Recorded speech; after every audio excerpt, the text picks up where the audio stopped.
Baik Ibu jemaah sekalian, saya berbahagia. Terima kasih banyak kita telah membaca Al-Quran bersama. Semoga Allah SWT memberkahi kita, memberikan kita nanti syafaat Al-Quran pada saat kita di kuburan, kita masing-masing sendiri, dan kita berharap Allah SWT memunculkan ayat-ayat Al-Quran yang telah kita baca menjadi cahaya di dalam alam barzah kita. Jemaah sekalian, kita minggu lalu sampai di ayat 40. 40 saya sudah bahas sedikit. Tapi pada kesempatan kali ini kita akan lebih dalam di ayat ini karena pada hari Jumat yang lalu kita hanya membahasnya ala kadarnya saja karena waktu kita sangat terbatas. Di ayat 40 ini Allah berbicara tentang Nabi kita, Nabi Muhammad SAW ketika bersembunyi di sebuah gua namanya Gua Thur di Mekah. Dan saya kira kita tidak perlu bikin gambarnya karena kita semuanya rata-rata sudah pernah menyaksikan tempat itu. Siapa saja yang sudah berhaji atau umrah pasti pernah datang ke sana. Simpulannya, Gunung Thur ini adalah tidak jauh dari Mekah, masih dalam sekitar Mekah. Pada saat itu Nabi kita SAW berhijrah. Ingat waktu berhijrah, yang terakhir berhijrah itu adalah dirinya dengan Sayyidina Ali dan Abu Bakar. Jadi bertiga di belakang, yang lain sudah didahulukan. Jadi sahabat-sahabat yang lain atau kejemaah umat Islam yang lain didahulukan. Pergi bergelombang-gelombang.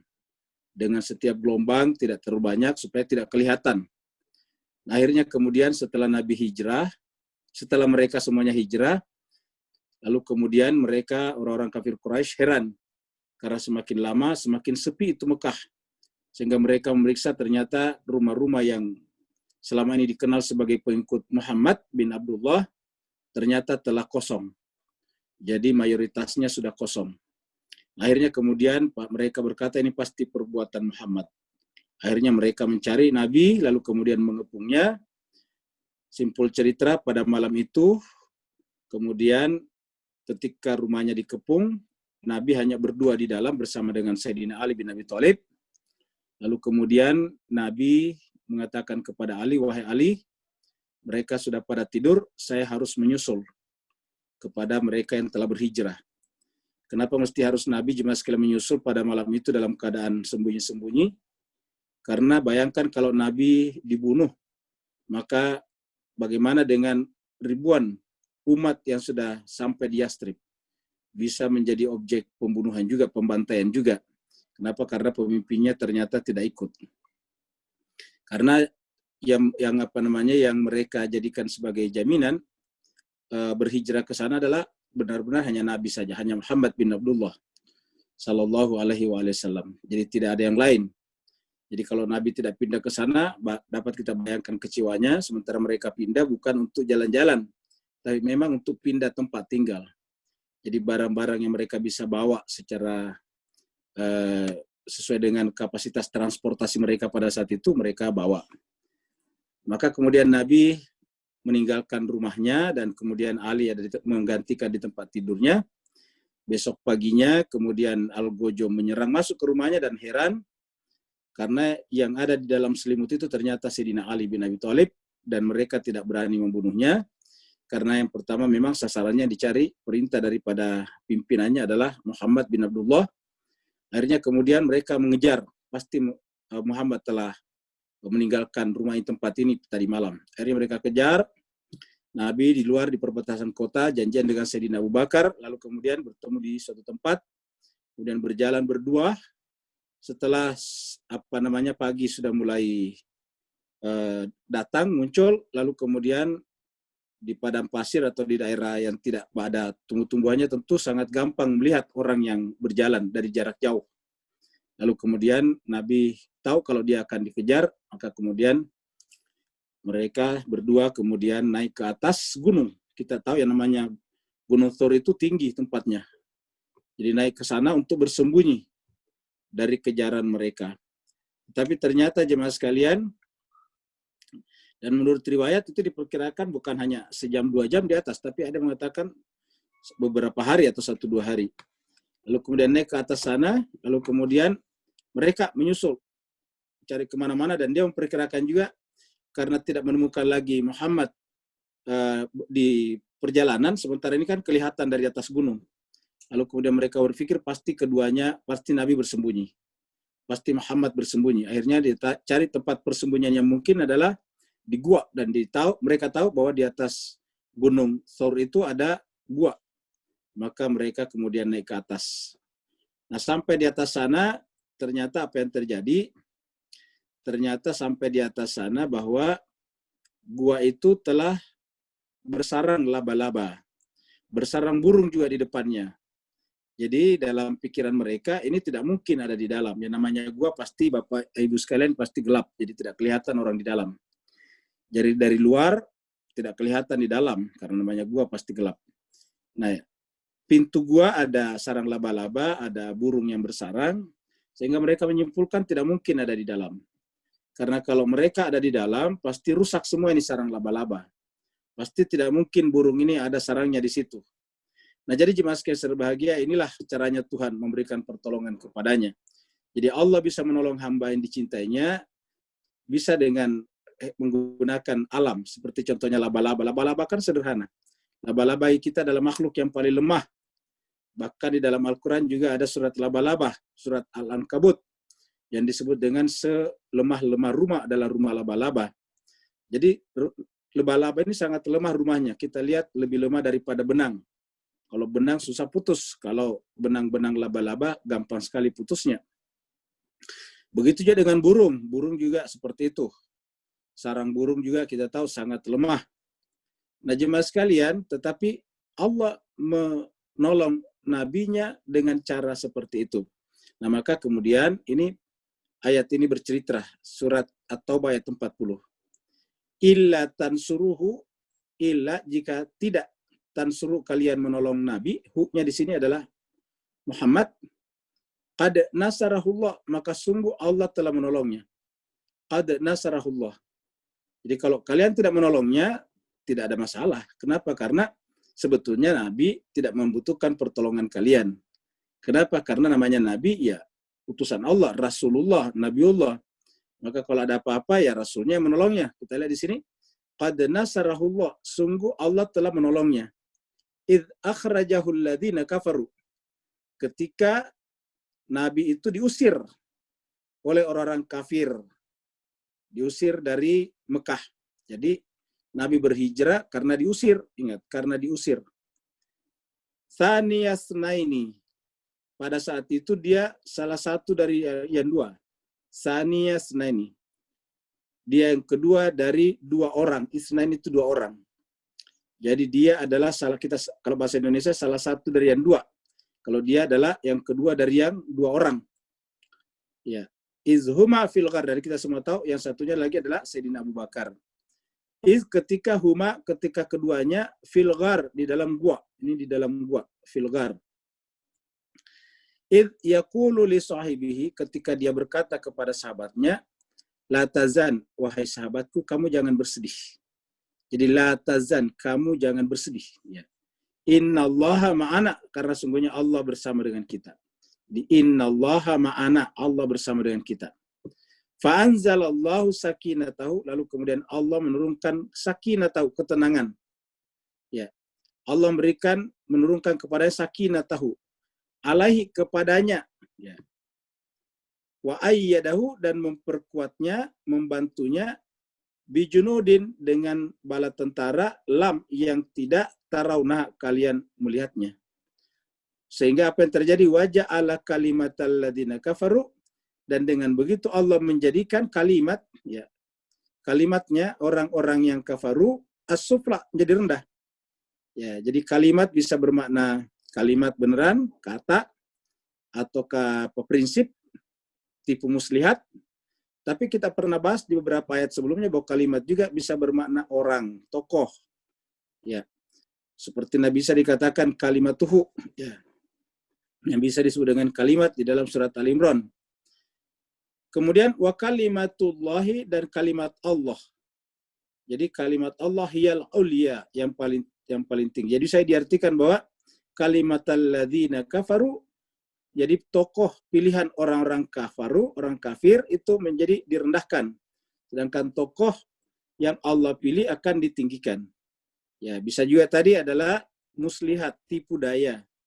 Tipu dayanya orang-orang kafir akan direndahkan, dikalahkan, dan tipu daya Allah SWT akan ditinggikan. Dan ingat kata-kata kalimat juga biasa diartikan dengan kalimat syahadat. Ya, kalimatain, syahadatain. Dua, kenapa? Karena satunya adalah la ilaha illallah, yang satunya lagi Muhammadun Rasulullah. Wallahu azizun hakim, dan Allah Maha Perkasa lagi Maha Bijaksana. Jemaah sekalian, ada yang kita perlu perhatikan bahwa di dalam apa namanya? Di dalam ayat ini hu dhamir, kata gantinya ini ada berapa? Ya. Sampai ada beberapa di sini kata-kata hu, ya. Jadi satu hu, ya. Yang kedua lagi di sini hu, lagi di sini, ya. Nasarahu, ini lagi hu lagi di sini, ya. Ya, muncul lagi hu di sini, ya. Sudah 3.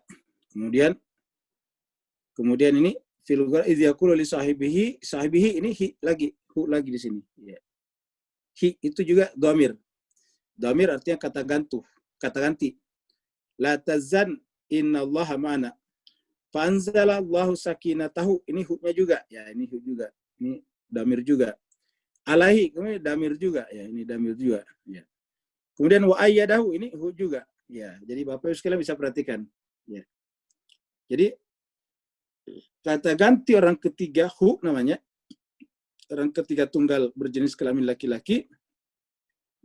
Di dalam ayat ini, satu ayat ini 1, 2, 3, 4, 5, 6, 7. Ya, ada 7 di dalamnya. Nah, jadi sekarang kita tahu illa tansuruhu. Jika kalian tidak menolongnya. Jika kalian tidak menolongnya, nya tentu kepada Muhammad. Ya, karena dibicarakan ini Nabi sesuai dengan ayat-ayat sebelumnya. Jadi hu di sini adalah kata ganti daripada Nabi Muhammad. Faqad nasarahu, hu-nya juga di sini. Maka sungguh Allah telah menolongnya, nya tentu kepada Nabi Muhammad juga. Idz akhrajahu, ketika orang-orang kafir mengusirnya, nya Nabi Muhammad juga. Ya. Jadi ini kita lihat bahwa yang diusir Nabi Muhammad. Kemudian ini yang ditolong Nabi Muhammad juga. Ya. Kalau tidak mau menolong, berarti yang tidak mereka tolong juga Nabi Muhammad, ini hu. Ya, kemudian yaqulu li sahibi, lalu kemudian Nabi Muhammad berkata kepada sahabatnya, ini hu-nya adalah sahabatnya. Ya, tentu sahabatnya maksudnya Sayyidina Abu Bakar. Jadi dia berkata kepada sahabatnya itu Abu Bakar, la tazan, Abu Bakar, janganlah bersedih. Ya, kenapa? Karena Allah bersama dengan kita. Jadi tidak perlu bersedih karena yakinlah Allah bersama dengan kita. Jadi jemaah sekalian sebagai keyakinan akan kebersamaan dengan Allah berdasarkan ayat ini akan menghilangkan kesedihan. Jadi kalau Bapak Ibu sekalian kita bersedih, itu cenderung harus kita akui secara jujur, kita tidak merasa bersama dengan Allah. Kenapa? Karena ada kata-kata la tazan innallaha ma'ana. La tazan ini menjadi judul buku. Ya, ini menjadi judul buku. Ya, ini menjadi apa namanya? Menjadi judul buku yang sangat terkenal dulu, La Tazan. Ya. La Tazan. Bapak Ibu masih ingat mungkin bukunya. Ya. Innallaha ma'ana. Sungguhnya Allah bersama dengan kita. Apa yang terjadi setelah Nabi berkata seperti ini kepada sahabatnya Abu Bakar, fa'anzalallahu, maka Allah menurunkan sakinatahu, ketenangannya, sakinahnya, alaihi, kepadanya. Nah, tentu kalau kita lihat urut-urutannya di sini, tentu haknya di sini harusnya berubah, hi-nya berubah. Ya, kenapa? Karena yang bersedih tadi adalah Sayyidina Abu Bakar. Tentu kesedihan itu hilang setelah Nabi berkata begini, sehingga setelah hilang kesedihan tentu muncul sakinah. Fa'anzalallahu sakinatahu. Ya. Kenapa saya sampaikan ini? Karena ada juga ahli tafsir mengatakan bahwa hu-nya ini tetap kembali kepada Nabi juga. Jadi hu-nya semuanya kata dia mereka pada sebagian ahli tafsir adalah Nabi Muhammad. Dan kalau kita lihat dari urutan logika, sepertinya nggak mungkin. Kenapa? Karena yang bersedih tadi adalah Sayyidina Abu Bakar, sehingga kemudian fa'anzalallahu sakinatahu alaihi. Lalu Allah SWT menurunkan ketenangannya kepadanya, tentu kepada Sayyidina Abu Bakar. Karena apa? Karena tadi bersedih. Tentu Nabi bisa berkata begini karena dia sendiri tidak bersedih. Lawan dari bersedih adalah sakinah, tenang. Wa ayyadahu. Nah, ini kembali Nabi lagi. Ya, wa ayyadahu. Jadi hu-nya di sini, alaihi di sini tentu kembali ke sini sahibihi, ya, sahabatnya. Jadi harusnya ini adalah kembali ke sini sahabat. Ini. Ya, jadi begini. Jadi sahabat di sini menjadi hi di sini, alaihi. Baru kemudian wa ayyadahu kembali kepada Nabi lagi. Lalu Allah membantunya karena diawali tadi dengan qad nasarahullah. Ya, Allah membantunya tadi di sini dengan kekuatan yang datang dari langit, yaitu bijunudin, dengan bala tentara lam tarawha yang tidak kelihatan. Setiap bala tentara yang tidak kelihatan dalam Al-Quran itu artinya malaikat.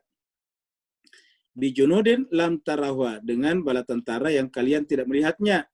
Wa ja'ala, dan menjadilah dengan pertolongan Allah itu kalimatal ladzina kafaru sufla, tipu dayanya orang-orang kafir itu menjadi terhinakan, terendahkan. Wa kalimatullahi, dan kalimat Allah yal ulia. Nah, kenapa kita katakan kalimat bisa orang? Karena Nabi Muhammad di sini yang ditolong. Nabi Muhammad itu adalah kalimat Allah, kalimatullah. Ya, karena Nabi Muhammad menjadi nabi karena firman Tuhan. Karena Karena pengakuan dari Allah. Jadi kalimatullah yal ulia, menjadilah dia tinggi, menang. Sedangkan terhinakanlah orang kafir itu. Kenapa? Karena begitu Muhammad lolos ke Madinah, 8 tahun kemudian, Mekah kemudian terkalahkan, namanya Futu Mekah. Yang kita sudah bahas di awal surat At-Taubah. Wallahu azizun hakim. Nah, jadi itu yang kita sudah bahas minggu lalu. Jadi kita sekarang masuk pada pembahasan baru. Ya. Pembahasan barunya adalah di sini. Ayat 41. Ya. Ini ayat 41.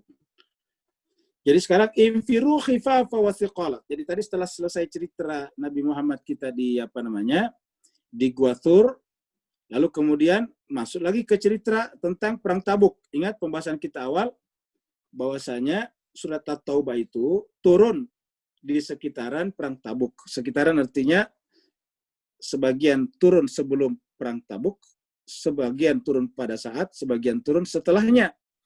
Nah, jemaah sekalian berbahagia, ini ayat tentu sebelumnya, karena ini baru perintah.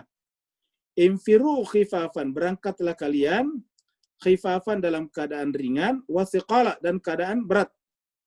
Maksudnya, waktu perang Tabuk, karena perang Tabuk ini kan dilakukan karena ada informasi kalau Romawi itu telah memobilisasi kekuatan untuk menyerang Madinah. Sedangkan kekuatan Islam pada saat itu sudah mencapai dekat Yordania sana. Kita sudah lihat dulu petanya. Tabuk itu dekat Yordania, sudah dekat ke Mediterania, Laut Mediterania. Karena ingat yang namanya Romawi itu Mediterania ke sana, daerahnya Turki sekarang, Syria, Turki itu daerah Romawi semua. Dulu. Dan pada saat Nabi ada ya masih dikuasai oleh mereka. Nah, maka kemudian mereka mobilisasi karena mereka mendengar ada kekuatan baru muncul dari Madinah. Maka mereka mobilisasi kekuatan. Nah, ini sangat menentukan kelangsungan daripada umat Islam di Madinah dan sekitarnya. Akhirnya kemudian Nabi memerintahkan seluruh kaum laki-laki yang memang masih bisa berperang untuk ikut berperang. Kebetulan pada saat itu adalah musim panas yang sangat terik. Sehingga kemudian banyak orang yang berat hatinya. Ingat, berat hatinya. Kenapa? Karena panasnya terik. Ya. Terus yang kedua, perjalanan jauh. Maka muncul ayat ini, infiru khifafa wa thiqala. Berangkatlah berperang di Tabuk itu, infiru khifafan, dalam keadaan lemah. Ya, ataupun dalam keadaan ringan, ataupun dalam keadaan berat. Ya, dalam keadaan ringan ataupun dalam keadaan berat. Ya. Infiru khifafa wa thiqala. Berangkatlah dalam keadaan ringan ataupun dalam keadaan berat. Ya. Apa yang disebut dengan ringan? Ya itu tadi dia dia tidak menganggap panas itu sebagai sebagai penyebab tidak berangkatnya mereka membela negara. Sedangkan wasiqala, panas itu dianggap sebagai penghambat. Dari mana kita tahu kalau siqala di sini adalah berat, di sini adalah panas? Ya ini ada di ayat lain, masih surat At-Taubah juga, ayat 81. Ya. Saya tunjukkan surat At-Taubah ayat 81. Ya. Nah, ini dia. Surat At-Taubah ayat 81. Ya. Di sini Allah berfirman, ya. Farihal mukhallafuna bimaq'adihim khilafa Rasulillahi wa karihu ayyujahidu bi amwalihim wa anfusihim fi sabilillah wa qalu la tanfiru. Ini la tanfiru. Tadi ingat ayatnya mengatakan infiru, ini infiru. Nih, ayatnya di sini adalah infiru. Ya, ini ingat infiru. Jadi di situ ayatnya adalah infiru. Infiru. Infiru, berangkatlah. Ya, jadi infiru, berangkatlah. Nah, kemudian di sini disebutkan ini nih, la tanfiru. Ada yang mengatakan jangan pergi. Ya. Kenapa? Karena filhar, panas sekali nih, panas terik. Al-har ini panas terik. Jadi katakan farihal mukhallafuna bimaq'adihim khilaf Rasulullah. Ada orang yang lebih senang tinggal di belakang. Mukhallafuna itu orang-orang tinggal di belakang. Bimaq'adihim, lebih senang tinggal duduk-duduk. Khilafah, di belakang Rasulullah. Maksudnya Rasulullah pergi berperang, sementara mereka lebih senang tinggal di belakang, gak ikut berperang. Ya, mereka mau duduk-duduk santai-santai saja, menerima hasilnya saja. Mereka lupa kalau tentara Romawi mengalahkan mereka, maka Madinah akan terancam. Dan mereka semuanya, anak istrinya juga akan terancam, bisa jadi budak dan sebagainya. Kota atau negara yang sudah dibangun bisa semuanya berantakan. Maka kemudian dikecam bahwa orang seperti itu yang tidak mau bela negara sebagai satu kesalahan yang fatal. Maka disebut justru mereka yang seperti itu merasa senang, merasa gembira. Padahal itu adalah tidak boleh. Jadi jemaah sekalian, farihal mukhallafuna bimaq'adihim khilaf Rasulullah wa karihu, dan mereka keberatan. Saya artikan keberatan saja, karena itu mereka tidak suka, keberatan. Ayyujahidu, untuk berjihad, berperang, membela negaranya, ini bela negara. Bi amwalihim, dengan harta benda mereka. Wa anfusihim, dan dengan diri-diri mereka. Fi sabilillah, di jalan Allah. Kenapa mereka tidak pergi, tidak senang? Wa qalu, karena mereka berprinsip berkata, la tanfiru, dia pengaruhi lagi yang lain. Jadi mereka sudah tinggal duduk-duduk di belakang, pada saat yang sama mereka juga memprovokasi yang lain supaya tidak ikut. Nih, mereka mengatakan, la tanfiru, janganlah kalian pergi berangkat filhar, dalam keadaan panas. Jadi kita lihat di sini jemaah sekalian, ada di mereka melarang la tanfiru. Ya. Apa sebabnya? Karena panasnya menyengat, filhar. Ya. La tanfiru filharri. Janganlah kalian pergi dalam keadaan panas terik seperti ini, karena musim kering itu hari. Qul, katakanlah Muhammad, dan ini juga menjadi ayat yang berlaku bagi kita, bahwa tidak boleh kalau menyangkut masalah negara, tidak boleh kita entengkan kalau karena negara kacau balau, semua kita menjadi rugi. Qul, katakanlah naru jahannam. Neraka jahanam itu, naru jahannam. Jadi pembandingnya adalah harus neraka jahanam.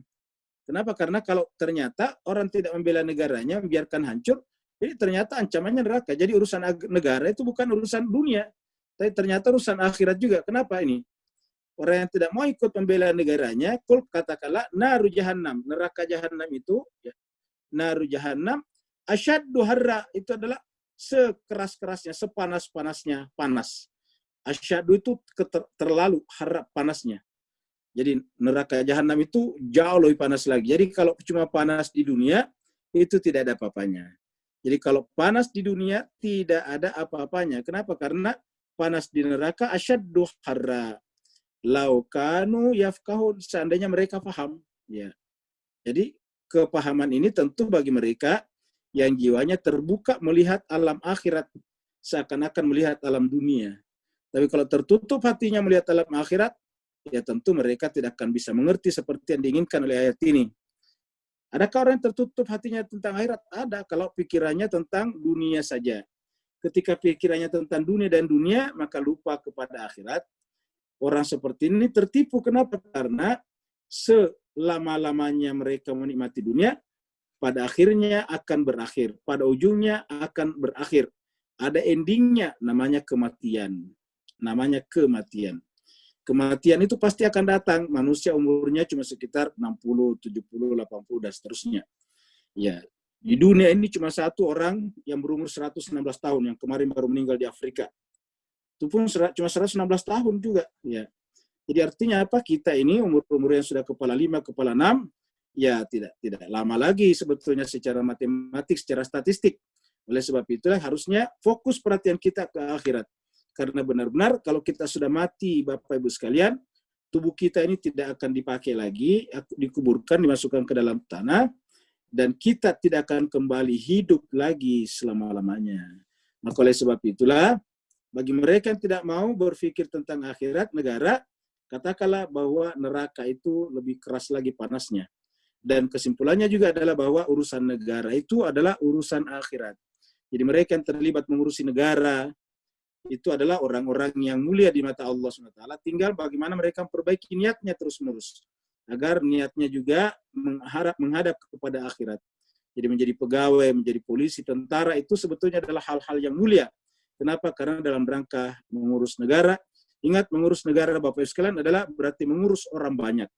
Jadi mengurus negara adalah mengurus orang banyak. Ya. Sekarang kita balik lagi ke ini. Jadi kita sudah lihat tadi tentang apa yang disebut dengan infiru. Berangkatlah. Khifafan wa thiqala, dalam keadaan ringan ataupun berat. Wajahidu, dan bersungguh-sungguhlah. Ya. Jadi bersungguh-sungguhlah berperang di sana. Wajahidu. Ya. Wajahidu, dan berjihadlah, bersungguh-sungguhlah, berperang. Bi amwalikum, dengan harta benda kalian. Jadi berdasarkan ayat ini adalah dengan harta benda kalian. Bi amwalikum. Ya. Wa anfusikum, dan dengan diri kalian. Jadi dengan diri kalian. Fi sabilillah. Ya, di jalan Allah. Jadi ingat, di jalan Allah. Makanya kita katakan membela negara itu adalah mulia, karena termasuk fi sabilillah. Ya. Ini maksudnya tadi bela negara di perang Tabuk. Dzalikum khairun, itu yang terbaik. Dzalikum, jadi itu terbaik. Dzalikum khairun, itu adalah yang terbaik. Dzalikum khairun. Ya. Lakum, bagi kalian semuanya. In kuntum ta'lamun, jika kalian mengetahuinya. Jadi kalau kalian mengetahuinya, ya punya pengetahuan tentang itu, maka itu yang terbaik. Jadi ternyata membela negara, apapun taruhannya dengan harta dan diri, itu yang terbaik bagi manusia. Jadi kata-kata yang terbaik itu lebih baik daripada yang lain. Contohnya hanya jemaah sekalian, sholat. Sholat itu kan hanya bisa kita lakukan kalau negara dalam keadaan aman dan tenang. Coba kalau sebentar-sebentar meledak, meletup sana-sana, perang sana-sana, kan nggak bisa kita sholat dengan tenang. Iya. Oleh sebab itulah maka sholat, berhaji, puasa, beribadah, anak-anak mengaji, itu semuanya apabila negara dalam keadaan tenang. Maka oleh sebab itulah menjaga ketenangan negara adalah tugas keagamaan dan dapat pahala akhirat. Dan orang yang tidak melakukan itu diancam dengan neraka tadinya. Jadi itu yang disebut dengan in kuntum ta'lamun. Jadi kata ta'lamun ini kata dasarnya adalah ilmu. Ya, jadi kata dasarnya adalah ilmu di situ. Ya. Ini dari kata ilmu, ain, lam, mim. Tiga kata. Ain, lam, mim. Ya. Kata ilmu. Kemudian, laukana aradan qariban. Laukana, seandainya. Aradan qariban. Artinya banyak orang tidak mau pergi berperang, bela negaranya. Kalau panas, kalau mereka berpikir mereka akan kalah. Apalagi menghadapi Romawi. Itu hari kan Romawi adalah negara sangat besar. Ya. Nah, sehingga kemudian dikatakan, laukana aradan qariba, seandainya yang akan mereka dapatkan itu adalah harta benda yang tidak susah, qariba itu dekat. Maksudnya tidak susah mendapatkannya. Aradan itu adalah perbendaraan, harta. Ya. Seandainya mereka akan mendapatkan aradan qariba, ya, aradan qariba, ya. Wasafaran qasida, dan perjalanan yang tidak terlalu jauh. Safar ini bahasa Indonesia safar. Qasida itu artinya sedang. Ya, artinya di tengah-tengah, tidak terlalu dekat, tidak terlalu jauh. Ya. Kalau seandainya mereka akan mendapatkan harta benda yang banyak dan dengan gampang, atau perjalanannya juga tidak terlalu jauh, wasafaran qasida, lattabauka, mereka akan mengikuti kamu. Jadi artinya apa? Ada orang yang mencari yang mudah saja. Jadi mereka akan ikut apabila perjalanannya gampang. Lattabauka, mereka akan mengikuti kamu Muhammad. Walakin akan tetapi ba'udat alaihim, tetapi bagi mereka Tabuk itu adalah ba'udat alaihim syukkah, ya. Bagi mereka yang namanya Tabuk itu adalah sangat jauh. Syukkah itu jaraknya sangat-sangat jauh. Jauhnya ada di sini nih, ba'udat, ba'id, ya. Jadi walakin ba'udat alaihim syukkah, akan tetapi bagi mereka Tabuk itu jaraknya jauh banget, ya, jauh sekali dari dari Madinah. Ya. Lalu kemudian kalau mendapatkan harta, artinya bakal dapat harta banyak, perjalanannya juga tidak seberapa jauh, mereka pasti akan ikut. Tapi sayangnya ini adalah perjalanan sangat jauh jaraknya. Wasayahlifuna billahi. Sampai mereka itu bersumpah dengan menyebut nama Allah. Sayahlifuna, mereka bersumpah bila dengan menyebut nama Allah. Jadi sampai mereka bersumpah dengan menyebut nama Allah. Billahi. Ya. Apa sumpah mereka? Lawis tata'na la kharajna ma'akum. Lawis tata'na, seandainya kami sanggup, sampai begitu. Wallahi, kan begitu orang Arab kalau bersumpah. Wallahi, lawis tata'na, seandainya kami sanggup, la kharajna ma'akum, pasti akan keluar bersama kalian. Jadi mereka bersumpah mereka tidak sanggup, ya, dengan cara seperti itu. Padahal sebetulnya itu bukan persoalan tidak sanggup, tapi karena tadi probabilitas mendapatkan harta sangat sedikit. Ya, belum lagi perjalanannya sangat jauh. Jadi artinya bagi mereka itu usahanya tidak seberapa dengan yang didapatkan seandainya menang. Ya, jadi oleh sebab itulah mereka mengatakan kami benar-benar tidak sanggup, sampai bersumpah demi Allah lawis tata'na, kalau kami sanggup lawis tata'na la kharajna makum, pasti akan keluar bersama kalian. La kharajna makum, pasti akan kami keluar bersama kalian. Bersama Nabi maksudnya. Ya. Apa kata Allah? Dengan menghindari bela negara, yuhlikuna anfusahum. Jadi berdasarkan ayat ini, kalau kita tidak bela negara, yuhlikuna anfusahum, membinasakan diri mereka sendiri. Yuhlikuna anfusahum, membinasakan, menghancurkan diri mereka sendiri. Karena tadi, kalau negara tadi lemah, dan tadi tentara Romawi masuk dari luar, menyerang Madinah, ya semuanya akan binasa. Peradaban di Madinah akan binasa, anak-anak dan perempuan pasti akan ditangkap dan dijual sebagai budak-budak. Nah, maka oleh sebab itulah Allah mengatakan dengan menolak untuk pergi berperang, yuhlikuna anfusahum, mereka justru membinasakan diri mereka sendiri. Jadi yuhlikuna anfusahum, mereka membinasakan diri mereka sendiri. Wallahu ya'lamu, sementara Allah tahu. Jadi sementara Allah tahu, jadi wawunya kita artikan wawu hal di sini, sementara Allah tahu. Innahum, sesungguhnya mereka itu lakadzibun, benar-benar berdusta. Jadi Allah tahu kalau mereka itu sebetulnya lakadzibun, berdusta. Ya. Wallahu ya'lamu innahum lakadzibun. Artinya apa? Mereka sebetulnya sanggup. Secara fisik mereka sanggup, perjalanan mereka sanggup. Ya. Kenapa? Karena namanya Tabuk itu belum sampai ke Syria, Damaskus. Sementara mereka orang Arab ini biasanya berdagangnya sampai ke Syria sana, Damaskus sana. Ya. Jadi kalau cuma Tabuk ya dilewati. Nah, oleh sebab itulah tidak mungkin. Nah, maka Allah mengatakan wallahu ya'lamu innahum lakadzibun. Allah tahu bahwa mereka itu adalah orang-orang yang orang-orang yang berdusta, ya, orang-orang yang berdusta. Ya. Sekarang kita lanjutkan ayat berikutnya. Afallahu anka. Afallahu anka, ya. Mudah-mudahan Allah Subhanahu wa taala, ya.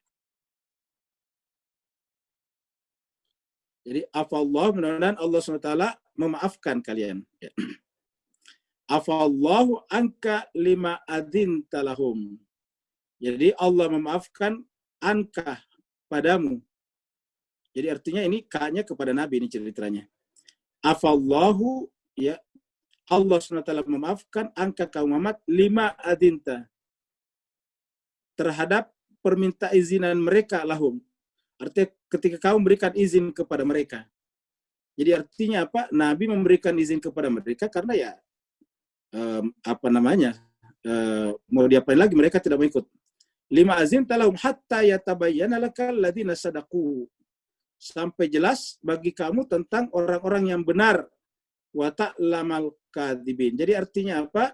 Dengan kejadian itu nampak dua unsur, nampak dua kelompok, yaitu yang sadaku dan yang al-kadzibin. Jadi perang ini menjadi pembeda mana yang benar-benar benar imannya dan mana yang hanya berdusta saja. Jadi afallahu anka, ya, afallahu anka, Allah memaafkan kamu. Sampai jelas. Kata kuncinya adalah sampai jelas. Sampai jelas. Hatta yatabayyana laka bagi kamu Muhammad alladzina sadaku tentang orang yang benar imannya. Alladzina sadaku, siapa yang benar. Wa ta'lama dan kamu tahu siapa yang berdusta. Dan siapa yang hanya dusta belaka saja. Al-kadhibin. Jadi dari situ kejadian. Jadi kalau ada peristiwa seperti perang, itu ketahuan mana yang benar imannya dan mana yang cuma berdusta. Apalagi nanti kalau justru melawan, ya, bahkan berperang juga tetapi melawan Nabi, melawan Islam. Nah, bukan lagi sekedar diam tapi melawan. Jadi ini saja sudah cukup. Jadi bersikap pasif saja ini sudah dikecam. Bahwa kejadian itu menjadi penjelas mana yang sadaku dan mana yang al-kadhibin. Jadi sebetulnya ayat-ayat ini bisa kita gunakan sebagai alat untuk membaca sejarah. Bahwa sepanjang sejarah Islam itu sering terjadi perang. Dan perang itu tidak selamanya karena duanya saling menyerang. Perang terjadi karena dalam Islam kebanyakan karena yang satu menyerang, yang satu membela diri. Cuma kalau kita baca berita dikatakan saling berperang, padahal itu sebetulnya salah bahasanya. Kalau saling berperang kan dua-duanya memiliki ambisi. Nabi misalnya berperang di Uhud, bukan saling berperang. Nabi diperangi, menahan musuh di Uhud, menahan musuh di Khandaq, menahan musuh di Badar, menahan musuh di Tabuk. Ya, begitu ya. Kenapa? Karena Nabi tidak pernah akan memulai peperangan dan Nabi tidak mungkin bersifat ekspansif. Karena tujuannya Nabi datang adalah justru untuk menyelamatkan seluruh umat manusia. Kemudian la yasta'zinuka alladziina yu'minuna billahi. La yasta'zinuka alladziina yu'minuna billahi wal yaumil akhir. Nah, dari mana kita tahu tadi mana benar mana berdusta? Allah mengatakan kalau orang beriman kepada Allah dan hari akhirat itu enggak mungkin meminta izin. Jadi la yasta'zinuka. Tidak mungkin minta izin kepadamu Muhammad. La yasta'zinuka. Siapa? Alladzina amanu, yaitu yang beriman. Jadi kalau dia beriman kepada Allah, ya. Jadi kalau dia beriman kepada Allah, ya. Kalau dia beriman kepada Allah, alladzina yu'minu billah wal yaumil akhir. Jadi kalau dia beriman kepada Allah dan hari akhir, enggak mungkin minta izin. Ya. Jadi kita mulai dari sini la yasta'zinuka, tidak mungkin minta izin kepadamu siapa? Alladzina yu'minu billahi wal yaumil akhir. Apabila dia benar-benar beriman kepada Allah, ya, yu'minu billahi wal yaumil akhir dan beriman kepada hari akhir. Ya. Jadi dua di sini. Jadi kalau beriman kepada Allah dan hari akhir tidak mungkin. Jadi artinya orang beriman kepada Allah dan hari akhirat punya semangat bela negara yang kuat. Ya, alladzina yu'minu billahi wal yaumil akhir tidak mungkin minta izin. Tidak mungkin minta izin untuk apa? Untuk yujahidu bi amwalihim. An yujahidu bi amwalihim. Tidak mungkin minta izin untuk tidak, ya, minta izin untuk tidak ikut berjihad, bersungguh-sungguh di jalan Allah SWT. Tidak mungkin minta izin untuk ayyujahiduna bi amwalihim, ya, bi amwalihim wa anfusihim, dan dengan diri-diri mereka sendiri, ya, wa anfusihim. Wallahu alimun bil muttaqin. Nah, ini ujungnya adalah orang bertakwa. Jadi orang yang tidak minta izin sementara memang dia mampu, sanggup untuk tidak pergi berperang membela negaranya disebut sebagai memiliki ciri-ciri takwa. Jadi wallahu alimun bil muttaqin. Allah itu mengetahui orang-orang bertakwa, ya. Jadi Allah Maha mengetahui orang-orang yang bertakwa. Wallahu alimun bil muttaqin. Innama yasta'zinuka alladziina, hanya saja yang akan minta izin kepadamu itu untuk tidak pergi berperang. Innama, hanya saja, yasta'zinuka alladziina, yang minta izin kepadamu, ya, yang minta izin kepada Nabi itu adalah alladziina la yu'minu billahi, hanya yang tidak beriman kepada Allah Subhanahu wa taala saja. Jadi la yu'minuna billahi, yaitu orang-orang yang tidak beriman kepada Allah dan tidak beriman kepada hari akhirat. Wal yaumil akhirat. Wal yaumil akhiri. Jadi tidak beriman kepada Allah dan tidak beriman kepada akhirat.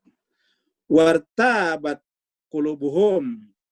Wartabat qulubuhum. Walaupun sebetulnya hati mereka karena mereka tadi ini, ya, yang tidak beriman kepada Allah dan hari akhirat, ya, karena memang irtabat qulubuhum. Hati mereka itu ragu-ragu. Irtabat dari kata raiba, irtabat itu ragu-ragu. Jadi hati mereka dipenuhi dengan keraguan. Jadi hati mereka ini dipenuhi dengan keraguan. Wartabat qulubuhum. Jadi artinya apa jemaah sekalian? Tanda orang beriman kepada Allah dan hari akhirat berkenaan dengan membela kepentingan orang banyak, negara adalah orang banyak, maka hati mereka tidak pernah ragu. Wartabat qulubuhum tidak mungkin terjadi ini. Ya, tidak pernah ragu hatinya. Jadi artinya apa? Lawan daripada ragu itu adalah yakin. Tadi di atas kita sudah lihat orang beriman. Jadi yang disebut dengan tidak beriman adalah irtabat qulubuhum, hati mereka penuh dengan keraguan. Siapakah masukkan keraguan itu? Di dalam surat An-Nas dikatakan alladzi yuwaswisu fi sudurin nas. Masukkan keraguan itu adalah al-khannas, alladzi yuwaswisu fi sudurin nas. Jadi kita mengatakan qul a'udzu birabbin nas, malikin nas, ilahin nas, min syarril waswasil khannas. Dari kejahatan bisikan-bisikan membuat ragunya yang disebut dengan al-khannas. Kemudian fahum fi raibihim yataraddadun. Maka bagi mereka itu fi raibihim, di dalam keraguan mereka yataraddadun, semakin bimbang. Jadi orang-orang yang ragu seperti itu maka berada dalam keraguan itu menjadi tidak pasti hatinya. Ya, dikatakan fi raibihim, dalam hati mereka, di dalam keraguan mereka yataraddadun. Mereka itu adalah yataraddadun, ya. Fi raibihim yataraddadun, di dalam keraguan mereka bingung. Mereka bingung di sini dalam keraguan. Nah, jemaah sekalian berbahagia, jadi kalau hati tidak diisi dengan iman, perlu dengan keraguan. Keraguan itu serba salah. Ya, pergi sana awalnya senang, pulang sudah tidak senang lagi. Akhirnya besok berpikir lagi ke tempat lain lagi. Mudah-mudahan yang ke sana jadi tenang, tidak tenang di sana. Setelah pulang bimbang lagi. Akhirnya kemudian terjebak pada hal-hal seperti misalnya minum narkoba, minuman keras, berjudi dan sebagainya. Apa sebabnya? Karena mereka mencari ketenangan, sementara tidak ada ketenangan kalau tidak ada iman. Ini tadi. Kalau tidak ada iman, la yu'minuna billah, itu tidak mungkin ada ketenangan. Jadi yang menyebabkan ketenangan sakinah tadi adalah iman. Ingat tadi ayat 40 di atas. Ya, sakinah, ketenangan itu adalah karena yakin bersama dengan Allah. Ya. Jadi yakin bersama Allah itulah baru datang ketenangan. Jadi Bapak Ibu sekalian, yang penting kita miliki dalam hidup kita ini adalah sampai pada tingkat yakin bahwa memang Allah tidak pernah meninggalkan kita. Dan semua yang kita nikmati ini adalah tajalliyat, manifestasi, penjelmaan daripada kekuasaan Allah Subhanahu wa taala.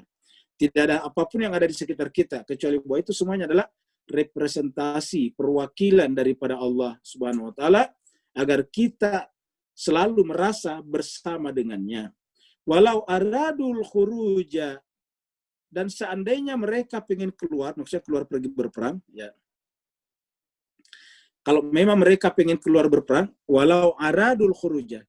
Jadi kalau mereka memang ingin keluar berperang, jadi walau aradu, seandainya memang mereka pengen, aradu itu pengen, al-khuruj untuk keluar, ya, al-khuruj untuk keluar berperang, la addu lahu, maka tentu dari awal sudah mempersiapkan diri. La addu lahu, tentu dari awal mempersiapkan diri. Sama misalnya, kalau kita yang bersungguh-sungguh pengen ngaji, pasti tadi siang kita sudah mempersiapkan diri. Sudah ngatur waktu segala-galanya. Jadi kita mempersiapkan waktunya, waktu kita jam 7:30, sudah tidak ada kegiatan lain. Kita sudah di depan komputer atau di depan handphone kita, laptop kita. Nah, jadi itu namanya mempersiapkan diri. Yang Al-Quran mengatakan seandainya memang mereka pengen keluar, maksudnya tadi keluar di sini Pak Bu sekalian adalah keluar berperang ke Tabuk ya. Jadi khuruj itu keluar. Walaupun kata khuruj ini dipakai juga saudara-saudara kita di jemaah tabligh. Jadi orang jemaah tabligh itu kalau meninggalkan rumahnya, pergi dari masjid ke masjid disebut dengan khuruj. Nah, ini dari kata ini diambil. Al-khuruj, ya. Jadi mereka mengambilnya dari kata khuruj. Jadi seandainya memang mereka pengen keluar berperang di jalan Allah, la adu, tentu mereka sudah mempersiapkan semuanya. La adu harusnya sudah mempersiapkan semuanya untuk aktivitas keluarnya itu. Jadi harusnya sudah ada persiapannya. La adu, ya. La adu lahu uddatan, dengan sejumlah persiapan. Ya. Uddatan itu dengan sejumlah persiapan. Maksudnya semua persiapan yang dibutuhkan. Dan ingat jemaah sekalian, orang-orang pada saat itu sudah tahu kalau orang mau bepergian. Sama juga dengan kita sekarang. Kalau ada di antara kita Bapak sekalian suka bepergian, pasti di rumah itu sudah ada koper khusus. Mungkin barangnya sudah ada di dalamnya. Begitu kita pergi tinggal diangkat. Ya. Kalau suami ibu sekalian tugasnya sering ke daerah, pasti sudah ada koper di rumah yang sudah diisi. Begitu pulang dari kantor langsung mengatakan saya nanti berangkat ke Bengkulu, langsung tinggal diangkat kopernya saja. Nah jemaah sekalian itu disebut dengan orang yang memang sudah siap hatinya. Nah jadi kalau orang sudah punya persiapan, kalau memang pengen keluar, pasti punya persiapan yang memadai. La'addu lahu uddatan. Mereka sudah pasti mempersiapkan diri dengan sejumlah persiapan. Jadi uddah ini secara harfiah juga apa namanya? Sejumlah persiapan. Walakin akan tetapi faktanya, ya. Walakin akan tetapi karihallahu bi'asahum. Allah tidak menyukai kepergian mereka. Kenapa? Karena memang mereka hanya niatnya tadi untuk harta benda dan pengen yang nyaman saja, perjalanan tidak begitu jauh. Sehingga kemudian Allah SWT juga tidak menyenangi. Artinya apa? Allah tidak redha dengan orang-orang yang seperti ini. Ya, jadi karena mereka tidak mempersiapkan diri, mereka hanya maunya yang yakin dapat harta banyak. Kalau tidak ada hartanya, tidak mungkin dia melakukannya. Perjalanannya juga yang sederhana saja.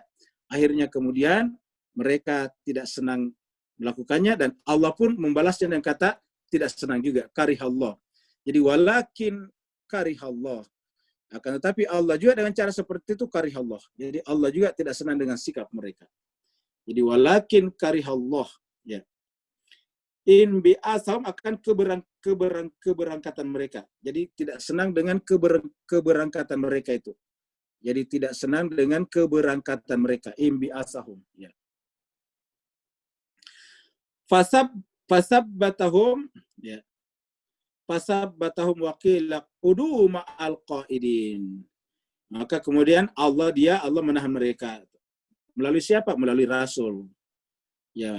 Fasab batahum. Ya, dengan tadi di atas diberikan perizinan.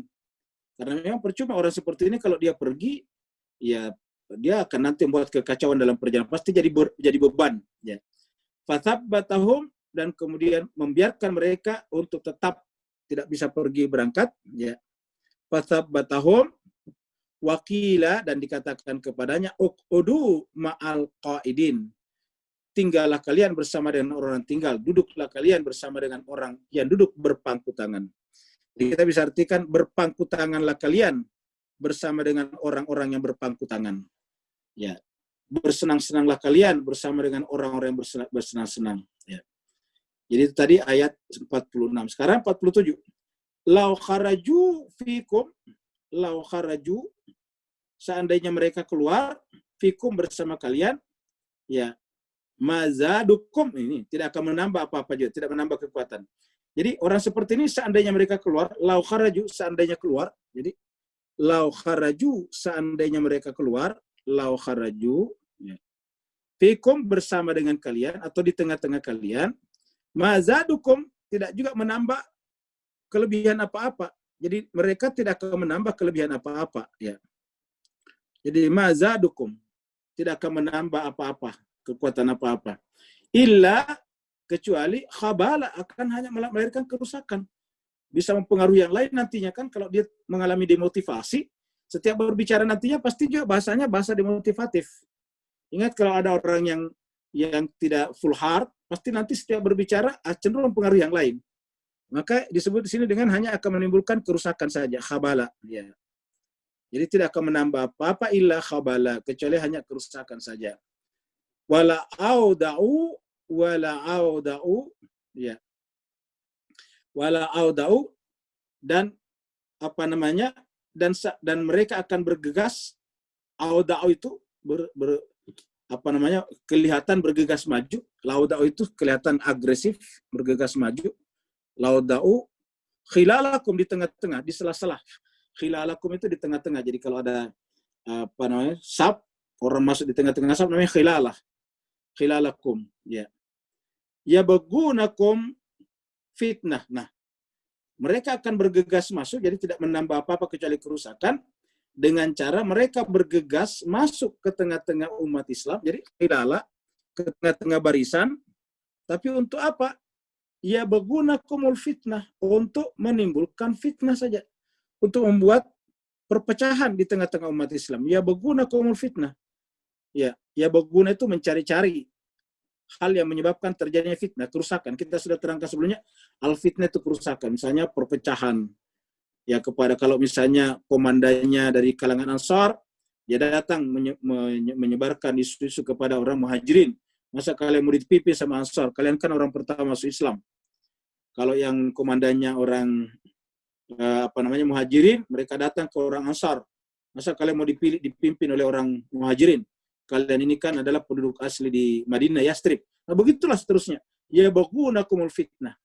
Nah jadi mas yang berbahagia, dalam suasana kita sekarang berbangsa dan bernegara kan cenderung juga ada orang-orang punya mental seperti ini. Ya memecah belah kesatuan umat Islam kita, terutama bangsa dan negara kita. Jadi ya berguna kumul fitnah. Mereka menyebarkan hoax kemana-mana. Jadi ya berguna kumul fitnah. Wafikum, dan di antara kalian, wafikum sama'una lahum. Artinya di antara kalian ada yang suka mendengar mereka. Jadi dia datang, kemudian menyebarkan fitnah, sementara ada di antara kalian fikum, ini kata-kata fikum di tengah-tengah umat Islam, ya. Di tengah-tengah kalian umat Islam, ada yang senang mendengarkan kata-kata provokatif seperti itu. Jadi Al-Quran mengatakan bahwa memang ada orang yang suka mendengarkan kata-kata yang bersifat provokatif. Ya, ini kata-kata provokatif. Sama'una lahum. Mereka suka mendengarkan. Sama'una lahum. Nah jadi jemaah sekalian, kalau berdasarkan ayat ini, ya kalau kita punya grup WA, kalau ada yang suka-suka menyebarkan berita-berita hoax, bohong, dan sudah ditegur beberapa kali tidak mau berhenti, ya harusnya memang dikeluarkan. Karena berdasarkan ayat ini, mereka tidak akan menambah apa-apa kecuali kerusakan, bahkan mereka hanya akan menimbulkan fitnah. Ya, fitnah nanti akan terjadi kerusakan. Ingat jemaah sekalian, kalau kerusakan itu antara dua orang saja, walaupun sudah sangat fatal, tetapi belum terlalu berbahaya. Tapi kalau sudah mengancam keutuhan kehidupan kita berbangsa dan bernegara, ini akan sangat fatal. Wallahu alimun, dan Allah maha mengetahui. Wallahu alimun. Allah itu adalah maha mengetahui. Wallahu alimun. Ya. Bizalimin, orang-orang zalim itu. Makanya tadi Allah juga tidak senang mereka ikut. Kenapa? Karena Allah tahu bahwa mereka hanya akan menimbulkan fitnah, sementara Allah SWT mengatakan tidak senang kepada orang-orang yang zalim. Ya, wallahu alimun, mengetahui orang-orang yang zalim seperti itu. Laqad ibtaghaul fitnata min qabl. Karena orang-orang seperti itu bukan sekali saja, tapi pada kejadian-kejadian sebelumnya, jadi kejadian-kejadian sebelumnya, mereka juga ternyata sudah melakukan itu. Ya, laqad ibtaghaul fitnah min qabl. Ini kata min qabl sebelumnya. Jadi sebelumnya juga mereka sudah melakukan itu. Min qabl sudah melakukan. Ya. Melakukan apa? Ibtaghaul fitnah, mencari-cari fitnah. Ya, mencari-cari fitnah, menimbulkan fitnah. Ya. Kalau di surat Ali Imran itu bahkan mereka mencari-cari fitnah dengan ayat. Ya, di surat Ali Imran dikatakan mereka mencari-cari fitnah dengan ayat-ayat mutasyabihat. Ini sama ayatnya, ibtaghaul fitnah. Ya. Mari kita lihat misalnya surat surat Ali Imran. Ya, kita lihat surat Ali Imran, surat 3 ayatnya 7. Ya. Ayatnya 7. Ya.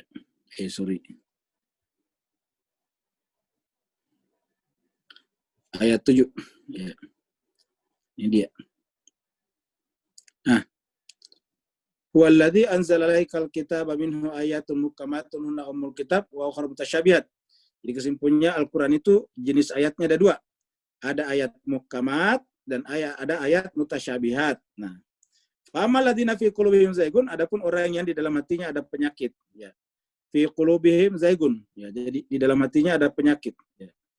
Fi qulubihim zaigun. Fayattabi'una ma tasyabaha minhu, maka dia akan mengikuti. Fayattabi'una ma tasyabaha minhu, ya. Dia akan mengikuti fayattabi'una ma tasyabaha, yang mutasyabihat. Jadi yang ini yang diikuti nih. Dia akan mengikuti yang mutasyabihat, ya. Kemudian untuk apa? Ibtigha al-fitnah nih, untuk mencari-cari fitnah. Jadi kata kuncinya adalah mencari-cari fitnah, ya. Jadi untuk mencari-cari fitnah, ibtigha al-fitnah. Ya, ini perhatikan. Jadi ibtigha al-fitnah, untuk mencari-cari fitnah. Ya. Yang dicari-cari adalah ayat Al-Qur'an tadi. Ya, ayat Al-Qur'an seperti ini. Mutasyabihat, ini mutasyabihat. Ya. Ini mutasyabihat. Untuk apa? Untuk menimbulkan fitnah di antara kaum muslimin. Ya. Jadi ini diambil untuk menimbulkan fitnah. Ya. Jadi mutasyabihat dicari-cari, diikuti, baru untuk menimbulkan fitnah. Jadi ibtigha al-fitnah wa ibtigha ta'wili. Nah, jadi kata-kata ibtigha al-fitnah sama tadi kan kita lihat di sini. Ya. Yaitu tadi ibtigha'ah. Ya. Jadi sama tadi, ibtigha tadi. Ya. Ibtigha ini tadi. Nah, tadi ya. Nah, ibtigha al-fitnah. Jadi sama tadi nih. Ya. Jadi ini ibtigha al-fitnah, ini ibtigha al-fitnah. Ya. Jadi laqad ibtigha'ul fitnata min qabl wa qallabu lakal umur, ya. Dan memutarbalikkan umur, maksudnya itu memutarbalikkan fakta. Kalau istilah kitanya memutarbalikkan fakta. Wa qallabu lakal umur, dan memutarbalikkan fakta, ya. Jadi orang-orang ini adalah kerjanya memutarbalikkan fakta, ya. Kerjanya cuma memutarbalikkan. Qallabu al-umur, ya. Qallabu al-umur, memutarbalikkan fakta. Ya. Hatta sampai ini hatta ja'al haqqu, sampai datang kebenaran. Ya, sampai datang kebenaran. Sampai datang kebenaran, wa zahara amrullah. Jadi artinya mereka melakukan itu sampai ketahuan kebenaran. Tentang apa? Tadi kan mereka membolak-balikkan fakta. Nah, faktanya nanti itu ketahuan, Pak. Oh, ternyata misalnya salah. Kenapa? Karena yang salah dibenarkan, yang mereka benar mereka salahkan. Sampai kemudian Allah membuktikan yang kebenaran yang sesungguhnya al-haq. Nah, baru kemudian wa zahara amrullah wa hum karihun. Sampai kemudian Allah memenangkan urusannya, Allah menangkan fakta yang sesungguhnya. Sampai wa zahara amrullah. Wa zahara amrullah, dan Allah memenangkan atau menampakkan fakta yang sesungguhnya sesuai dengan kenyataannya dan yang ada di sisi Allah. Wahum karihun, dan mereka setiap kali terjadi kemenangan, terbukti bahwa mereka terungkap lagi kekurangannya, maka mereka tidak senang. Jadi jemaah sekalian, wahum karihun, dan mereka selalu tidak senang. Wa minhum man yaqulu, dan di antara mereka ada yang mengatakan, izan li wala taftinni. Di antara mereka juga ada yang mengatakan, jadi tadi masih orang-orang yang tidak ikut berperang nih. Ya, di antara mereka juga tadi ada yang memang sanggup sebetulnya, cuma mereka melihat tidak ada harta benda yang akan didapatkan, dan tidak juga ada perjalanan juga jauh, artinya perjalanan tidak sebanding dengan yang didapat. Maka wa minhum man yaqulu, di antara mereka ada juga yang berkata. Jadi wa minhum man yaqulu, di antara mereka juga ada yang berkata, ya, man yaqulu, izan li, izinkanlah aku, wahai Muhammad, wahai Nabi, ya. Izinkanlah aku, izan li, wala taftini, dan janganlah memfitnahku. Jadi bagi mereka menganggap bahwa yang disampaikan di atas tadi itu adalah fitnah, ya, baginya. Ala fil sakatu, ala ketahuilah, fil fitnati sakatu, ala ketahuilah, ya. Jadi ala ketahuilah ini, camkanlah, fil fitnati, di dalam fitnalah, fil fitnati sakatu, mereka terjerumus. Ya, jadi mereka sebetulnya maksudnya itu mereka korban. Mereka ini adalah sakatu, korban. Ini tadi. Ini tadi nih. Ibtaghal fitnah. Ada kelompok yang mencari-cari fitnah, ya, dengan membolak-balikkan tadi fakta, dan mereka ini adalah orang-orang yang korban, ya. Fil fitnati sakatu, mereka terjerumus di dalam fitnah. Maksudnya mereka korban fitnah. Dan orang seperti itu yang korban fitnah, jadi ternyata Bapak Ibu sekalian, korban fitnah itu terhukum juga di akhirat dengan neraka jahanam. Jadi jangan sampai kita jadi korban fitnah. Makanya supaya tidak korban fitnah, satu, berhati-hati. Yang kedua, selalu menggunakan akal sehat. Karena ini korban fitnah yang diancam. Wa inna jahannama lamuhaitatun bil kafirin. Mereka dianggap sebagai orang kafir, maksudnya menolak. untuk pergi berperang dengan menceritakan dengan mengatakan janganlah memfitnahku, padahal mereka sebetulnya adalah korban fitnah. Wa inna jahannama lamuhitatun bil kafirin. Nah, sungguhnya orang seperti itu neraka jahanam lah, ya.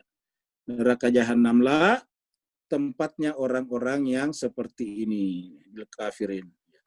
Wa inna jahannama lamuhitatun bil kafirin, ya. Kemudian ayat terakhir, intusi bekah hasanatun.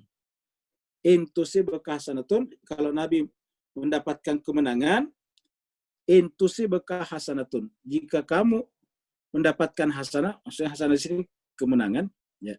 Jadi orang-orang yang berpenyakit hatinya di atas tadi itu, intusi bekah hasanatun, ya. Kalau kamu dapat hasanah, tasu'hum, maka mereka merasa tersakiti, tidak senang. Tasu' itu dari kata su', merasa tidak senang, tidak nyaman, merasa tersakiti.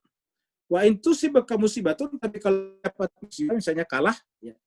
Wa intusi bekah musibatun, yaqulu, mereka akan berkata, ini, begitu Nabi dapat musibah, yaqulu, mereka berkata, qad akhadna amrana, ya. Maksudnya kami sudah memilih dengan pilihan yang tepat. Ya, jadi akhadna, kami telah mengambil, amarna, urusan. Tadi kita lihat pilihan, urusan. Jadi kami telah memilih dengan pilihan yang tepat. Kita artikan dengan seperti itu. Jadi begitu mereka Nabi kalah, mereka mengatakan berarti pilihan kami tepat. Ya, min qabl, sebelumnya. Jadi sebelum berangkat perangnya Nabi, mereka mengatakan untung kita tidak ikut perang, berarti pilihan kita sudah tepat. Ya. Jadi jemaah sekalian, orang-orang seperti itu dia tidak pernah mau menanggung kekalahan bersama. Ya, padahal kalau dia tadi ikut dan mereka full heart juga ikutnya, ya belum tentu kalah nabinya. Jadi akhadna amarana min qabl wa yatawallaw wa hum farihun. Mereka berpaling ke belakang. Ya, mereka berpaling artinya tidak mau tahu tentang kekalahan ini, bahkan mereka bergembira. Mereka bergembira dengan kekalahan yang menimpa Nabi, ya. Jadi mereka bergembira dengan kekalahan yang menimpa Nabi, farihun, ya. Wa yatawallaw wa hum farihun. Nah, jadi jemaah sekalian yang berbahagia, sebetulnya ayat-ayat ini jemaah sekalian ya adalah berbicara tentang jiwa manusia. Jadi beginilah jiwa manusia. Jadi jiwa manusia itu kalau berkenaan dengan kepentingan bersama, banyak orang yang tidak mau terlibat. Ya, kalau ingat negara ini adalah kepentingan bersama. Karena kalau negara kan kita membela negara, membela kepentingan bersama. Nah, banyak orang kalau berkenaan dengan kepentingan bersama tidak ikut. Dan bahkan mereka mencari-cari alasan, bahkan kalau orang-orang yang berjuang itu kalah, mereka senang. Kenapa? Karena seakan-akan membenarkan pilihan mereka. Sedangkan kalau umat yang membela kebenaran itu menang, mereka tidak senang karena mereka merasa tersingkirkan. Mereka merasa akan terisolasi secara opini karena yang namanya menang itu pasti diulu-ulukan. Sementara mereka tidak akan masuk di dalamnya. Sebaliknya kalau orang kalah kan cenderung kemudian disalahkan. Nah, mereka tidak dianggap sebagai pilihannya benar. Nah, jadi jemaah sekalian berbahagia, inilah saya kira yang kita saksikan berkenaan dengan surat At-Taubah. Mudah-mudahan kita semuanya bisa mengambil pelajaran daripadanya. Ya, walaupun terjadi 1400 tahun yang lalu, tetapi selalu relevan dengan kondisi dan kehidupan kita sehari-hari, terutama dalam kehidupan kita berbangsa dan bernegara. Kenapa selalu kita menekankan berbangsa dan bernegara? Pertama, karena memang At-Taubah ini bicara tentang negara. Yang kedua adalah kita tentu negaranya kita ingin pelihara bersama. Jangan sampai terjadi seperti di Timur Tengah, seperti di Afghanistan. Begitu Afghanistan terjerumus di dalam perang, maka sampai sekarang tidak selesai. Sudah berapa generasi yang tidak punya pendidikan dengan baik. Begitu juga terjadi dengan Irak, begitu juga terjadi dengan Yaman sekarang, begitu juga terjadi dengan Syria, Libya, dan sebagainya. Nah, tentu kita tidak ingin mengulangi sejarah mereka. Bahkan kita tahu bahwa di sekitar kita juga ada juga wilayah yang seperti itu. Contohnya misalnya Moro. Ya, Moro itu sampai sekarang nggak selesai-selesai masalahnya. Padahal Moro itu adalah dekat dari kita. Dan Moro aslinya berada di sebuah negara yang juga established, yang stabilitasnya cukup bagus, yaitu Filipina. Tapi khusus di Moro atau ke Filipina Selatan itu sampai sekarang tidak berhenti-berhentinya, seakan-akan menjadi tempat persemaian kelompok-kelompok yang selalu tidak puas dengan keadaan. Nah, Gimana sekalian, agama mengajarkan kita luar biasa di dalam surat At-Taubah ini. Nah, mudah-mudahan ada manfaatnya. Kalau ada yang bertanya, dipersilakan.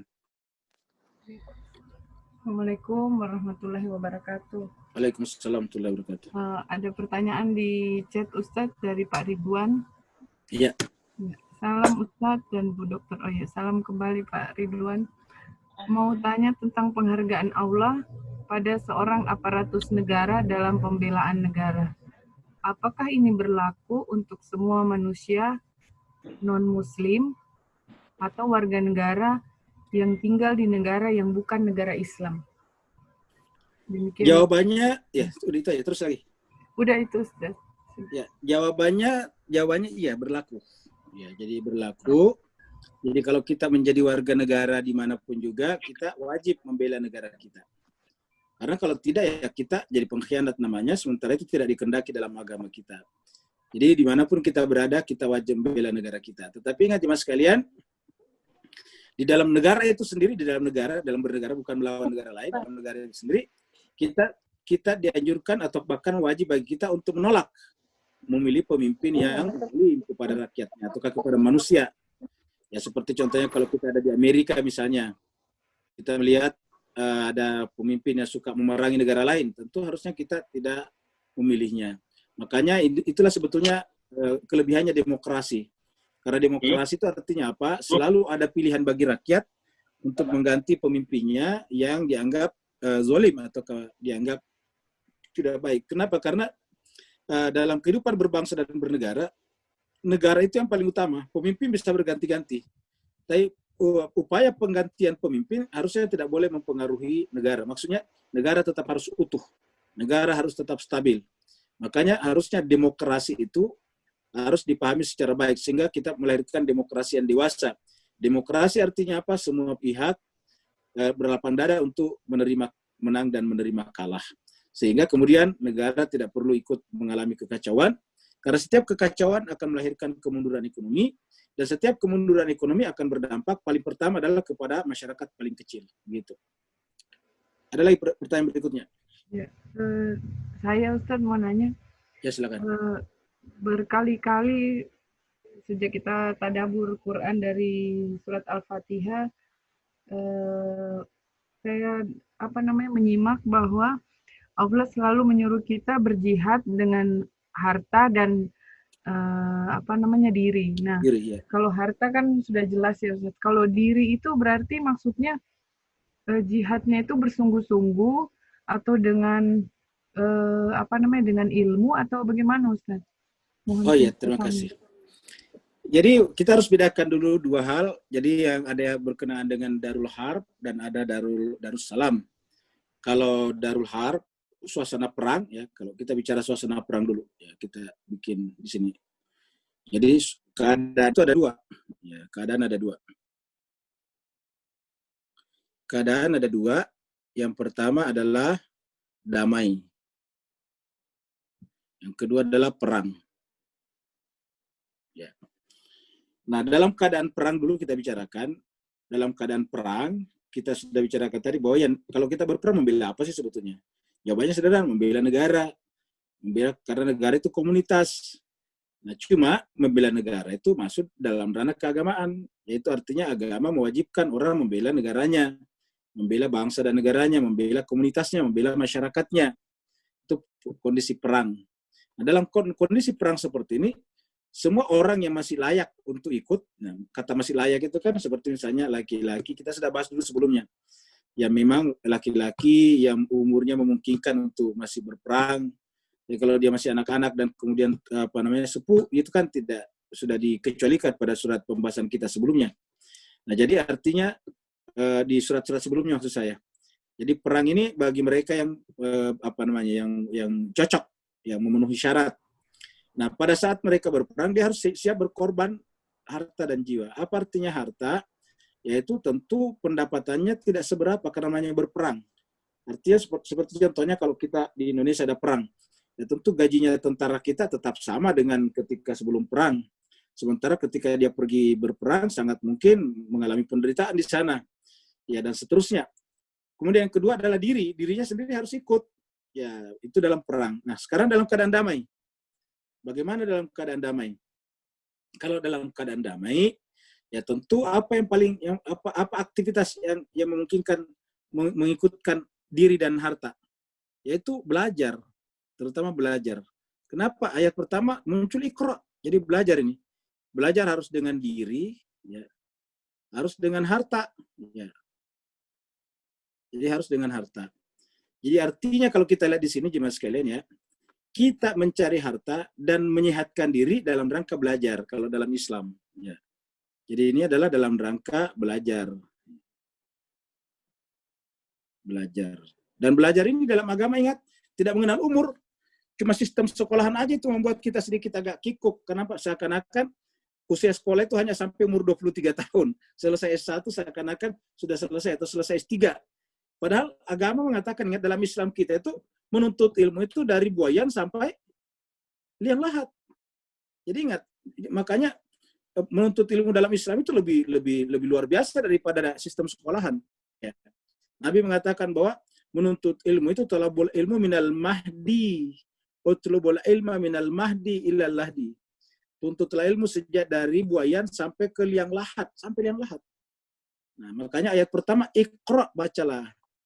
Bacalah. Dan di dalam surat Al-Alaq ayat 5 itu belum ada sholat di sana, belum ada puasa di sana, belum ada haji di sana.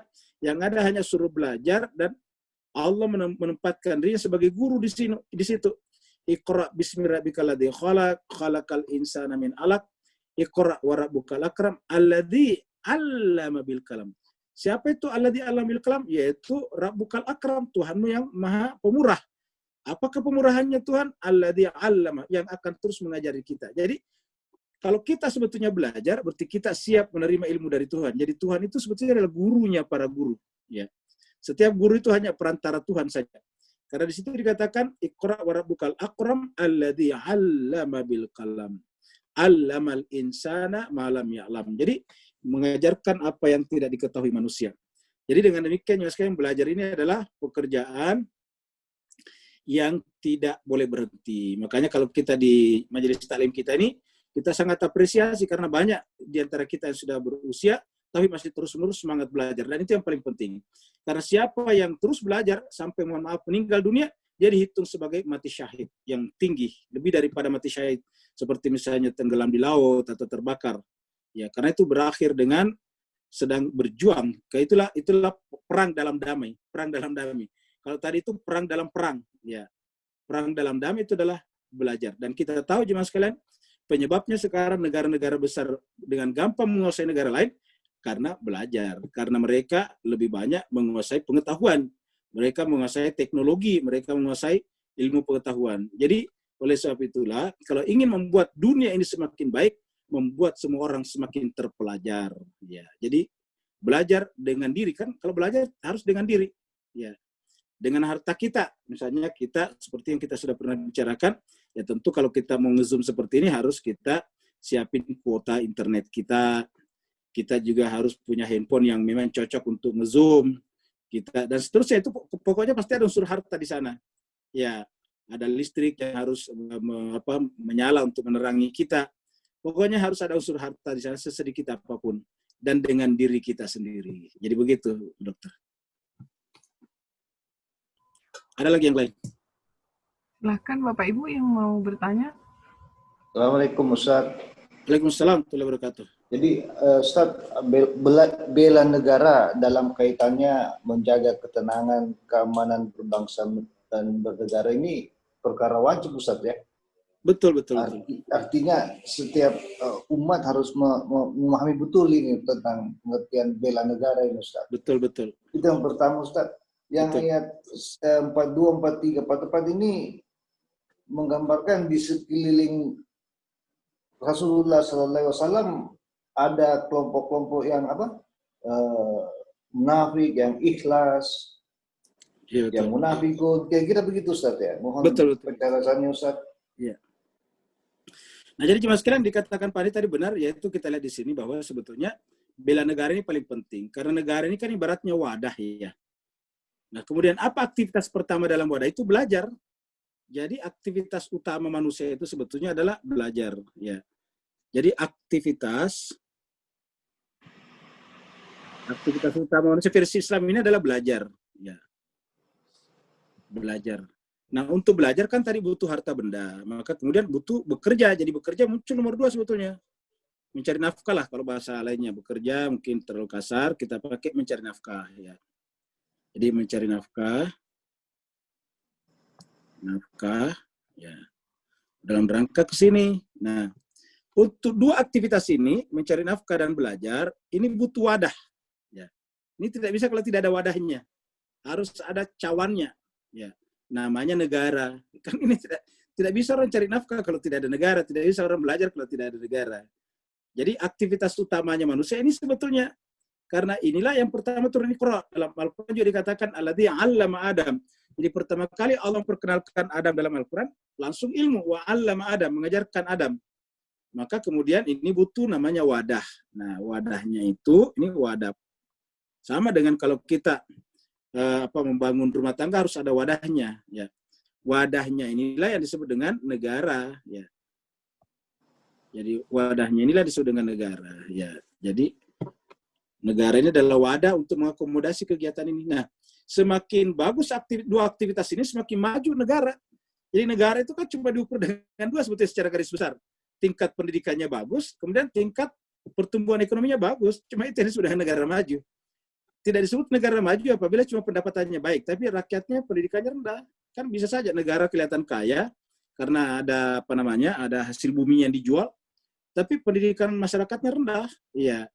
Begitu juga tidak dikatakan maju kalau cuma pendidikannya tinggi, tetapi morat-marit dari segi ekonomi. Jadi negara maju itu patokannya adalah tingkat pendidikan masyarakatnya bagus dan juga tingkat ekonominya juga memadai. Nah, itulah ini sudah negara maju. Nah, jadi negara ini adalah mutlak. Karena kalau tidak ada yang mewadahi ini semuanya. Kira-kira begitulah. Sama kalau kita beli mobil. Percuma kita beli mobil kalau tidak ada jalanan. Nah, jalanan itu adalah mewadahi mobil. Jadi mobil itu harus ada pendahulunya. Namanya jalanan. Nah, pendahulunya 2 aktivitas ini adalah negara namanya. Makanya negara ini sangat penting. Bayangkan kita sudah 2 surat ini bicara negara. Surat Al-Anfal dan surat At-Taubah, luar biasa. Jarang kita dengarkan kalau ternyata Al-Quran banyak bicara tentang negara. Bahkan nanti ada surat yang berbicara khusus judulnya negara. Ya. Jadi ada nanti surat khusus namanya surat negara. Surat Al-Balad. Surat Al-Balad itu adalah surat negara. Luar biasa. Ya. Ada lagi yang lain? Ada Ustaz. Ya. Dari pertanyaan dari Sensei. Oh ya, silakan. Assalamualaikum Ustaz.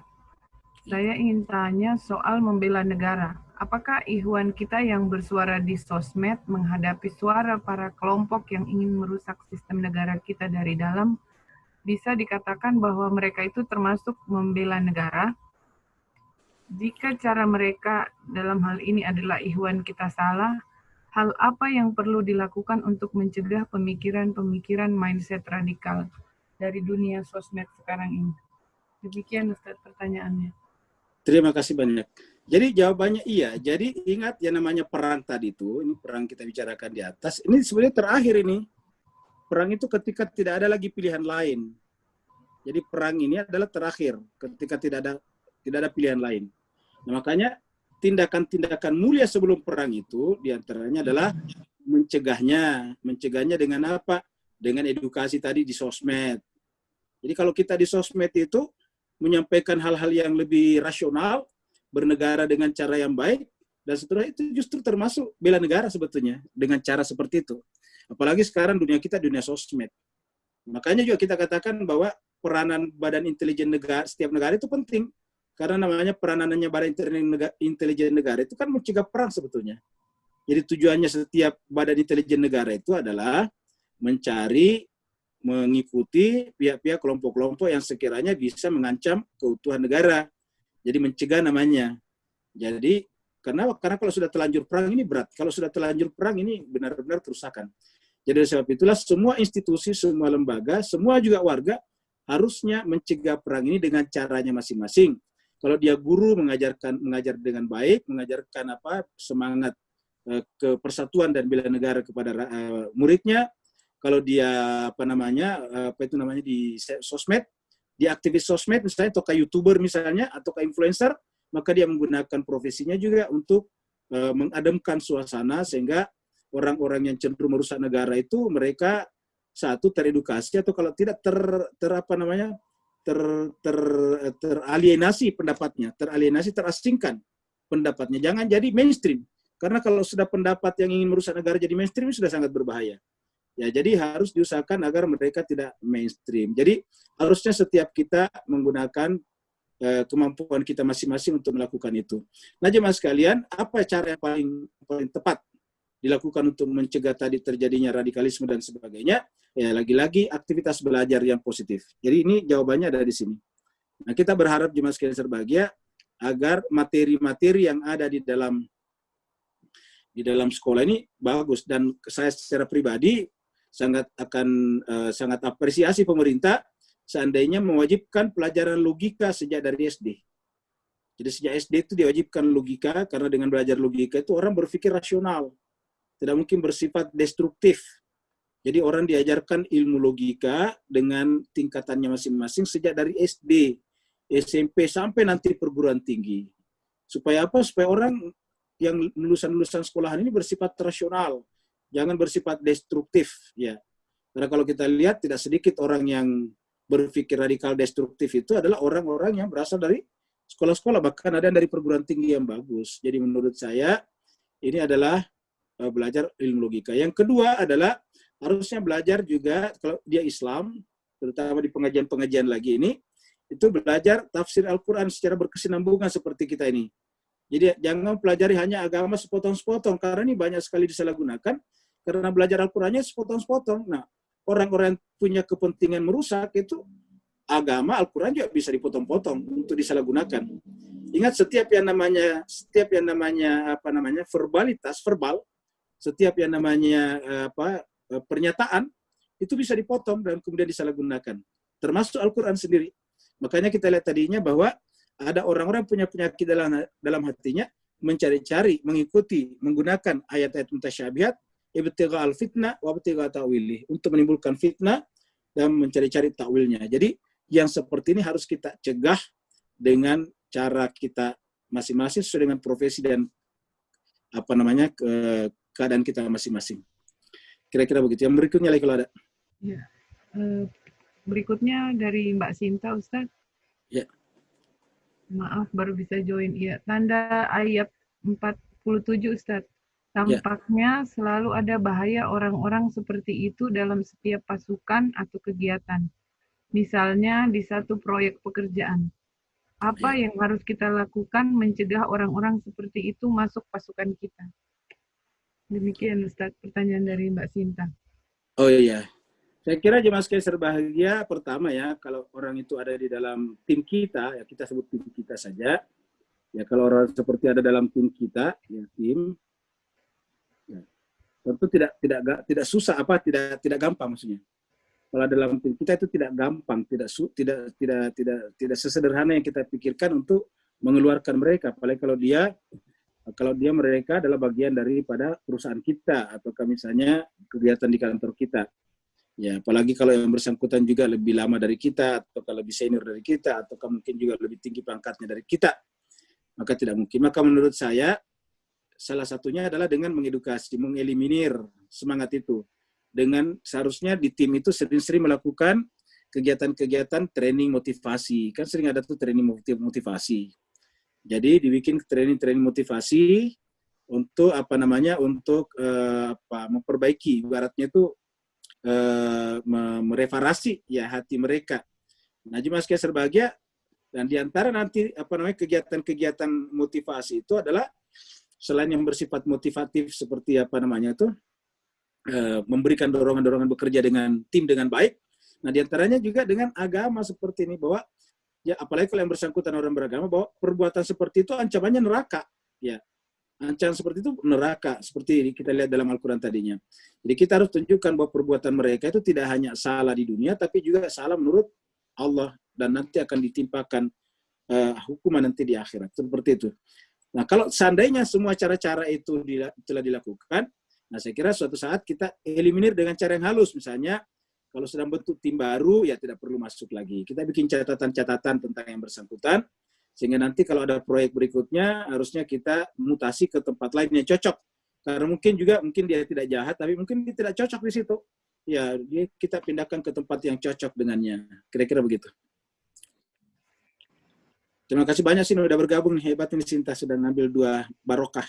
Ya. Iya, Jadi Ustaz, Ya. pengalaman selama tadabbur ini memang ayat satu dengan ayat yang lain saling kait-mengkait, saling jelas menjelaskan Ustaz. Betul, jadi, betul sekali. Belajar sepotong-sepotong, ya repot juga nanti sepotong-sepotong juga pemahaman Ustaz ya. Mohon bicaranya Ustaz. Betul, ya. Betul sekali. Ya, jadi ya, selama Ramadan kan sampai sekarang itu Ustaz. Betul. Ustaz Mereka kali mundur ke ayat berikutnya. Iya, betul. Jadi mereka itu Pak yang digunakan untuk melakukan tindakan-tindakan teroris itu kebanyakan oleh pimpinannya dikasih ayat sepotong-sepotong. Seperti contohnya misalnya perangilah mereka di mana saja kamu temui. Itu kan ada ayatnya begitu. Ya. Ustaz. Jadi perangilah mereka atau bunuhlah mereka di mana saja kamu temukan. Itu kan bahaya ayat itu. Bunuhlah mereka di mana saja kamu temukan. Dapat kita bayangkan kalau dipotong itu ayat. Ya. Iqtuluhum haitsu saqiftumuhum. Bunuhlah mereka di mana saja kamu temui. Wah, ini kalau digunakan ayat ini bisa disalahgunakan. Padahal ayat itu di atas dan setelahnya tidak begitu maksudnya. Ya, ayatnya itu adalah ayat tentang perang. Jadi kalau sudah terjadi perang di medan perang itu, maka kemudian tangkaplah mereka di mana saja kamu temukan mereka. Begitu.